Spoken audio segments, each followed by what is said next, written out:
really happened during the burial and the dignitaries that were there. The blueprint chooses to list it like this: Nigeria stands still as Buhari laid to rest in Daura. Tinubu, Shetima, Guinea-Bissau Nigerian leaders attend. Okay, the Authority newspaper leading with same story, how Buhari's remains were laid to rest as Tinubu world leaders bid him farewell. Nigerians remember his legacies, failures, picture stories as well. And this Nigeria says, and Buhari returns to the earth. Tears, long faces, gun salute as ex-president remains interred in Daura.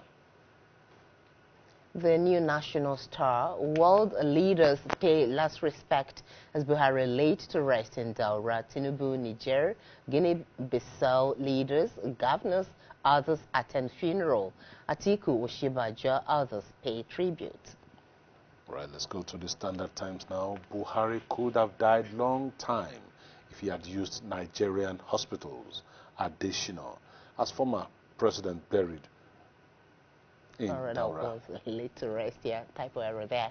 We move on to the Daily Asset. Our scores are Tinubu foreign presidents, eminent Nigerians bid farewell to Buhari, National Assembly members, captains of industry, emirs mourn. Ex-president lived integrity, honest, disciplined life. That's Daura Kingsman speaking on page 2 of the Daily Monitor. It's where you find details of that story. Okay. No, all right. The Daily Monitor is the next one. That was the Daily Asset, actually. Okay. Yeah. The Daily Monitor is the next one. Buhari was not comfortable with politics. UN Deputy Scribe says late ex-president gave his all in service to Nigerians, believed in the rule of law. All right, the Standard Times. Buhari could have died a long time if he had used Nigerian hospitals. This is credited to Additional as former president was buried. You read this earlier? Yes, we're ready to. Okay, so we look at other stories now. Okay, the Nigerian News Direct. National mourning commences as former President Buhari laid to rest in Daura. Tinubu, Guinea-Bissau President, Niger PM, other dignitaries storm Katsina. State honors tight security as Oshimbaju, Amechi, others bid farewell. And now the Nigerian pilot departure from that leading story in other papers, and a very not too cheering news there. 127 killed in fresh Plateau attack. Gunmen stormed Tahoe's community, killed 27 persons, burned houses. The attackers invaded the community Monday night, shooting sporadically. Many houses and other valuables worth millions of naira were also torched during the attack. Sad one there. Okay, let's go now to the Business NG, which moves back to the Buhari burial story. Tinubu, nation bid farewell as Buhari is laid to rest in Daura. And of course, you also see Ogun workers sustain strike over pensions, wages crisis. Well, that's the last paper that we have for review for this morning. So let's turn the issues over to our reviewers this morning. Simon. Yeah. Rest at last. That's how leadership puts it this morning as Buhari is buried in Daura. The president, the ex-Nigerian leader, Vice President Kashim Shetima, former Vice President Atiku Abubakar, and Oshimbaju, Aliko Dangote, and others pay final respects. Almost all the papers have it. Leadership, Daily Trust, Blueprint, Authority, name it. Yeah. Well, to me, the passing away of former President Muhammadu Buhari seems to be an end of an era. Just for not just for the country, but for the North. For the North in terms of politics. For the country, it calls for a sober reflection of what he did. There is this quotation from the Roman Emperor Marcus Aurelius. He said something. He said, do not act as if you will live on this earth for 1,000 years. He said, death hangs over you. Do good as the opportunity comes by. The life of Buhari has been very, very interesting. This was somebody as a military officer. He did very well. And it was because of the memory people had of him, especially when he was the head of state from December 31st, 1983 to August 27, 1985. They thought that, oh, during his time, war against indiscipline, oh, he was stern-looking, he was fighting to enthrone a system that works for all. And of course, when democracy came in 1999, he felt he needed to, he became a born-again Democrat. And he felt he needed to seek for the office, for the highest office in the land. 2015, he finally got it. Well, Bishop Kuka said something. He said, if you want to really understand Buhari, if you really want to assess him, you may not look at it from the 8 years that he spent. You have to look at the entire life. Yes, a lot of people have said something positive, more positive, especially from the northern part, because in the north, we believe you don't speak ill about the dead. You don't go out to celebrate that someone is done, because John Donne, that poet, said, every man's death diminishes me because I'm involved. So I think it all calls for a reflection, not just on Buhari, but on the system. We ask ourselves, how is it that somebody that we so much believe in, or many people believe in, came, and what was expected of him, he was not able to do it. We have to look at the system. The system that we've enthroned in Nigeria, even if you bring an angel, as long as the system is there, definitely, not much will be gained. But if you have a system that works for all, a system that opens door for everyone, and everyone will be assessed on the basis of his competence, then definitely you will have a very good working system.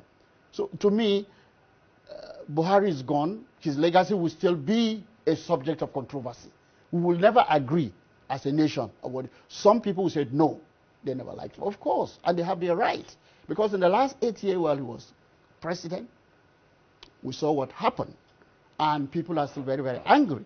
People are even telling you that what we are witnessing the present Tinubu administration, well, is because of the hangover of what Buhari left.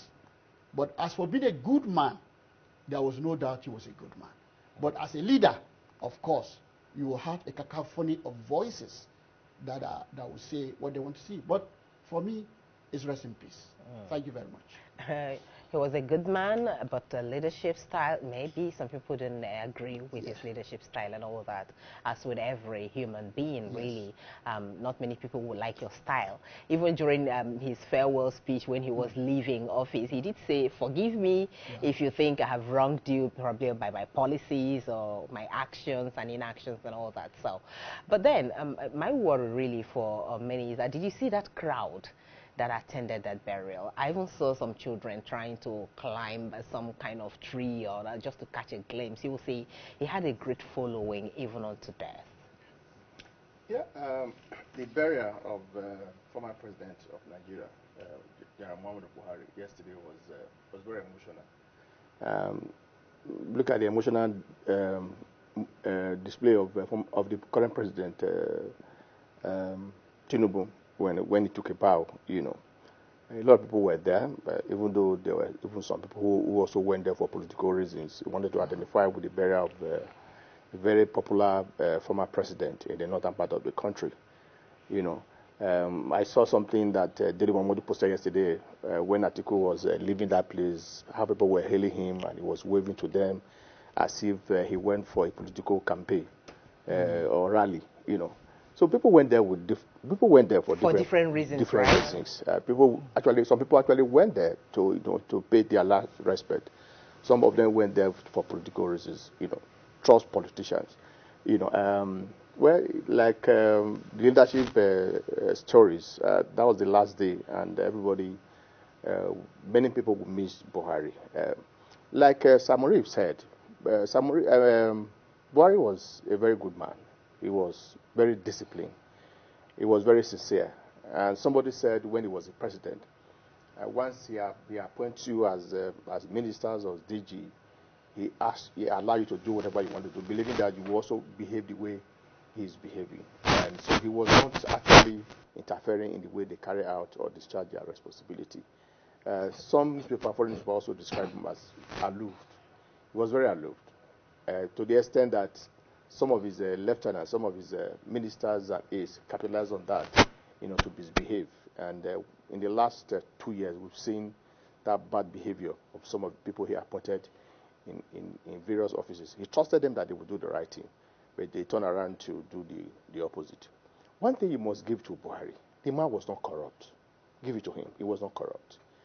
But it was the people he appointed that capitalized on that, to enrich themselves, to enrich their pocket. And that's what we've been saying in the last 2 years. Yes, where we come from, you don't speak, of somebody that is dead. Is a cultural thing, to virtually every part of the country. But it doesn't stop us from, making comment about his life, what he did when he was the military head of state. For example, he came to power when they overthrew the democratically elected government. Then I said they were going to fight corruption, they were going to the war against indiscipline, and to the extent that the media were, the freedom of the press, free expressions were trampled upon. You remember how Tunde Thompson and Luka Rabo were arrested? Mm-hmm. The Guardian, through Decree number 4, and says that even if you report the truth and the truth is capable of embarrassing the government officials, you were liable to 7 years imprisonment. So Unduka Rabo and Tunde Thompson were arrested for not disclosing their source of information. And at the end of the day, they were sent to jail.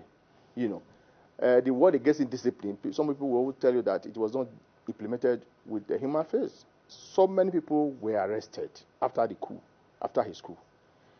Sentenced to about 100 years imprisonment, 200 years imprisonment.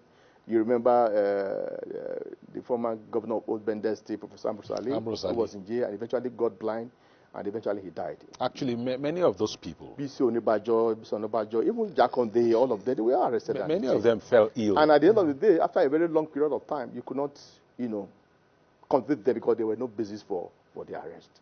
So, and that was Buhari for you during the military era. Of course, people will tell you that his action there was in tandem with the action of the military regime because they are authoritarian, they are tyrant, very dictatorial in their policies and all that. When Buhari decided to contest for elected office, and people asked him how he was going to combat from being a military dictator to a Democrat, and he said that he would not be able to explain what happened in the past, but he would try as much as possible, to determine what will happen in future. And that could have explained why he didn't really, monitor. Yes, and people thought he was going to use not to be seen as being high-handed again. Yeah, he was going to use the opportunity to correct the mistake they made in the past, but nothing happened. So where can you actually pinpoint, the kind of in a way, the legacy that Buhari leaves behind is a very complex one. Some people believe that he did his best as president for 8 years. He may not be good enough. But that's his best. Some people will also say that he ruined the economy. The insecurity he said he was going to solve, they were worse off after his 8 years of administration. The corruption that he said he was going to fight. Of course, after he left office, we will not see the dividend of that of corruption that he was talking about. So some people also argue that he ruined this country. Like everybody will say, is human. We all have our shortcomings. But I think, by and large, he did his best within his capacity. And it's not left for those who are in power now to also learn a lesson from the life of Buhari. 8 years as president, elected president, and a year and a half as military head of state. Whether we like it or not, Buhari has done his best. He has moved on. He has gone to another world of, another world of bliss. And it is only God that will determine whether he was right or wrong while he was alive. Now, Simon, Yeah. a lot of attempts have been made at comparing Buhari, the general, with Buhari, the civilian president. Yeah. And Dr. Wujarin talked about it a little bit. Yeah. Looking at the command structure of the military, do you think that also played a part in the efficacy of government policies when General Buhari was head of state between January 1984 and August 1985?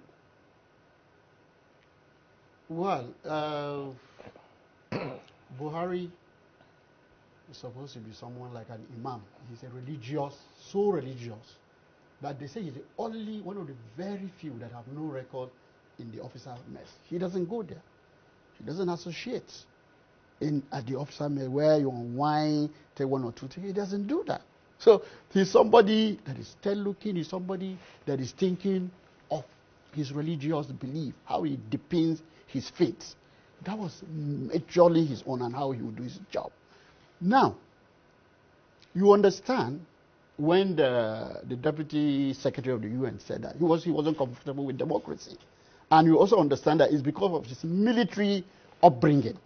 He believes that if something must be done, hey, ram it down the throat of the people, and it will happen. But even with that, even within the military circle, he was not somebody that was associated much with them. Military circle, you do something, you do one or two things, you go out and wine, you discuss with people. But Buhari was not there. You won't find him anywhere. All when he needs to do his job, he goes and does, and then come back and serve his God. You know, he was a commander that chased Alhaji Mai Tassine in 1980 in Kano. So professionally, he was impeccable. But again, when you are a leader, you need to compromise, be it in the military, under a military government, or the civilian government. And so when he came in with Tunde Idiagbon in 1983, people had expected that, well, you try to see how you can resolve certain controversy and then try to find a way going. So his colleagues were even accusing him of not doing the right thing. And that was why he was booted out. And when they booted him out, they took him to prison for almost, he was not left off the hook in the prison till around 1988. So it tells you that a stern-looking general who believed in justice but did not take into cognizance the realities of the moment will never pull through. And that was what happened. So even if you bring him today, even if you have a similar worry in the military today or anywhere, such a person cannot function effectively. Because contextually, you must understand the operating system. If you are not happy with that system, you must find a way creatively on how you can turn the tables against those that are opposed to you. He didn't do it. He simply believed he would just do it and everything would work right. And the other people that were in the other camp, they were not happy with him. They waited for the right time. They knew that Tunde Idiagbon was key in that government. So to avoid the shedding of blood, to avoid killing, they find a way of taking Tunde Idiagbon out. And then they were able to do their thing very cool, with no opposition. So we never expected, based on his character, he was not somebody that was so much crazy about power.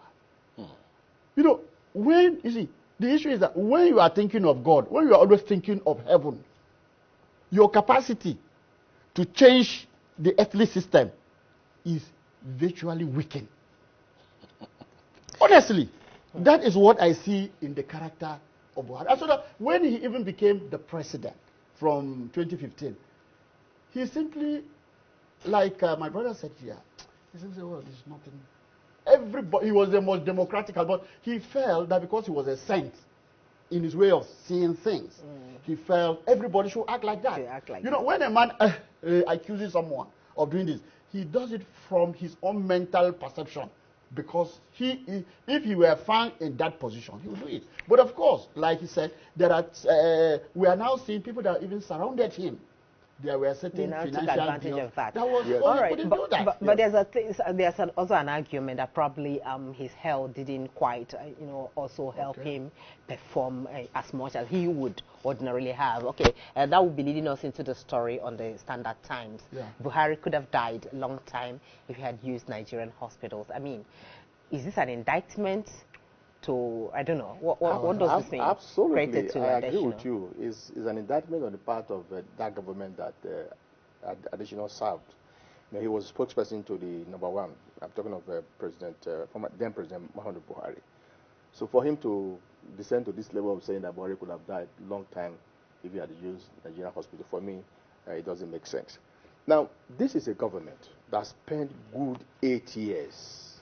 It had an opportunity, to put health sectors in place in a good, shape, so that people don't go out of this country, for waste foreign exchange and all that, And for 8 years they wasted that period, and nothing was done to solve so many of the challenges we have in the federal health centers. And that's why during his government, if you go to several university teaching hospitals, it was like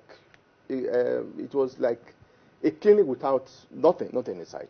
It got to a point. There was a time I went to Uniben teaching hospitals to see somebody who was admitted there.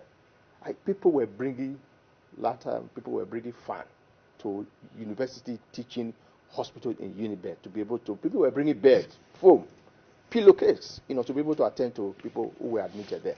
And it was like that in virtually all the teaching hospitals. University of Ibadan teaching hospital that used to be one of the best in the world. University of Lagos teaching hospital, the same thing. Nothing was empty. And as a matter of fact, you remember, in the ASO clinic, the hospital they have in the villa there that ought to be in a first class, they spend over 30 billion naira to renovate, not to build, to renovate that hospital. I was there recently when one of our colleagues was admitted there. It doesn't appear that somebody spent a couple in that place, and yet somebody was saying that Buhari would have died here. It was of what use? You have power. You've got will you the spend about 30 resources billion naira to make renovate things a work. hospital, and nothing was there? And people are happy about that. No, sometimes I So was for wondering me, it's an indictment. if we do a computation of how much was spent on Buhari's medical tourism, It would have been, really, if we were not to wouldn't build he have been able to get hospitals in Nigeria, where he can even be treated and he will be well? Exactly. So that's why And not just that. Buhari, as far as his head medical center was concerned, Buhari failed woefully. But I'm also talking about this government now. Okay, we have one of the best ministers heading the Ministry of Health. I hope they also do the same thing, because the same people who are in power now, anytime they have headache, they have malaria, they travel abroad for treatment. It appears even the current president is also following the suit. So the point we are making is that we know that the issue of head belongs, it's God that will determine that. Anybody can fall sick anytime. But the point we are making is that we should be able to fix our health centers in Nigeria. Fix it so that when you are sick, you can easily go there, attend to yourself, and you'll be okay. Look at, as at the time Buhari was admitted in the hospital, another former head of state, General Absalom Boubacar, was also admitted there. In the same hospital. The same hospital. I mean, how much are we even spending to get this hospital? So the point I'm making is that if we get our things right in this country, we don't need to go abroad for medical attention. The money we are wasting almost on a daily basis to attend to head issues, headache and everything, we can use it to build a very good hospitals in Nigeria, and it will be for the benefit of everybody. So we should learn a lesson from that. And somebody talk about whether Buhari was a Democrat. Buhari, Democrat, a trained military officer, describe him as a Democrat. Now, what makes you a Democrat? It's not the fact that you now started wearing agbada. It's the training.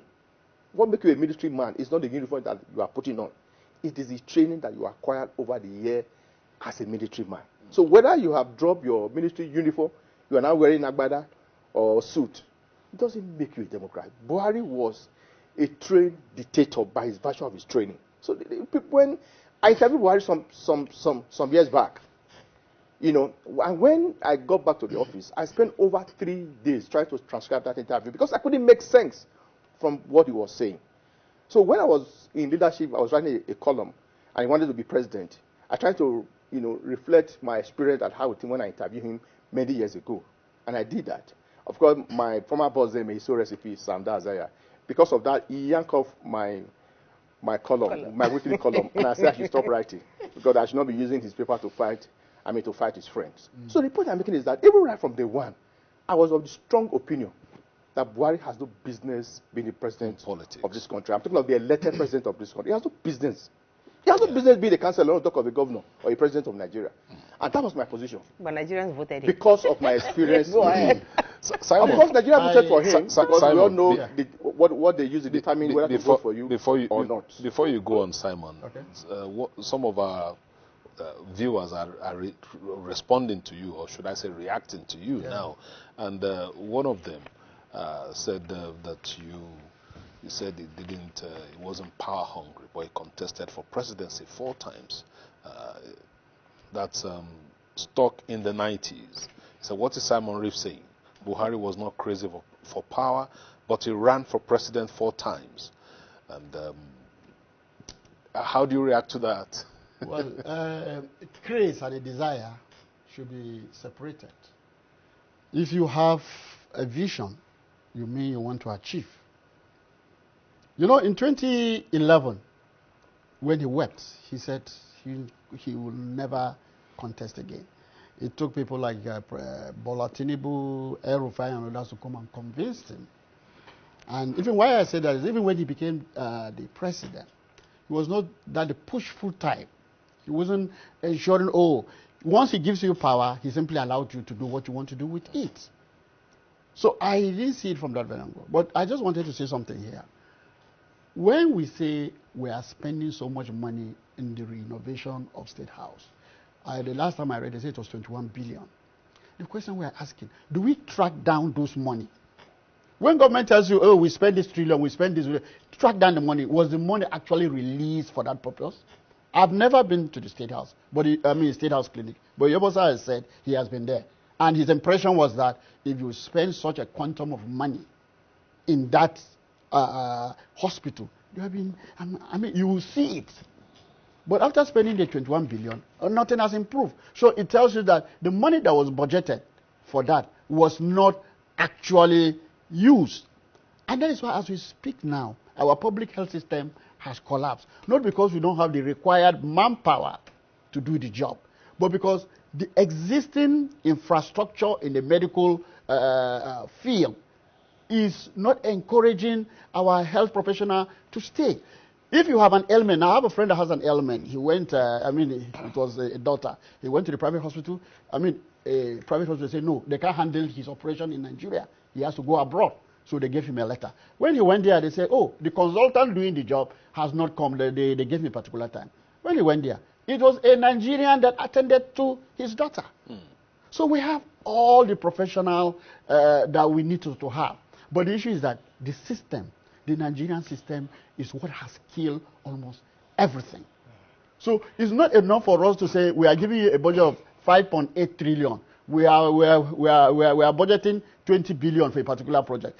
At the end of the year, let's find out, was that money that was budgeted, was it released? If it was released, Simon, who did what? I'm going to have to cut in on you there because we are completely out of time now. We must go now into our first conversation. But thank you, gentlemen. We thank you for coming on the program. Dr. Yobosa Wogaren and Simon Reef Musa joining us on the Newspaper Review this morning. So much to talk about. So do have a great day, gentlemen.